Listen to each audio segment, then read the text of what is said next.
Okay, ito yung output ng ating workshop number 2 kung saan nag-create tayo ng organizational breakdown structure. So, similar doon sa EPS, pakita din natin yung yung chart view niya. Okay, lakihan lang natin yung dialog box. Okay, so here, pag nag-click kayo rito, meron ditong chart view. So, ito siya. Okay. Yan. Ito nga lang vertical. Okay. Saka doon natin yan. Yan. Vertical siya. Okay. Instead na horizontal. But we have, it has the same meaning. Kasi ito under assistant team leader.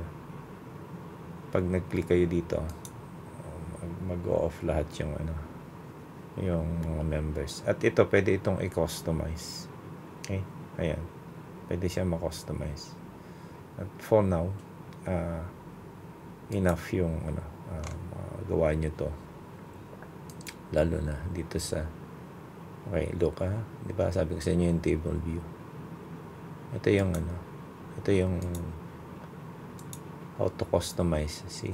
Magdadagdag lang kayo dyan ng okay. Kung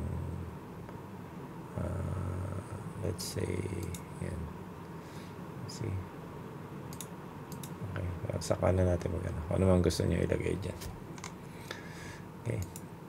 So, balikan natin yung view.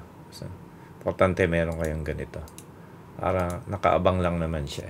Okay. So, that's workshop number 2.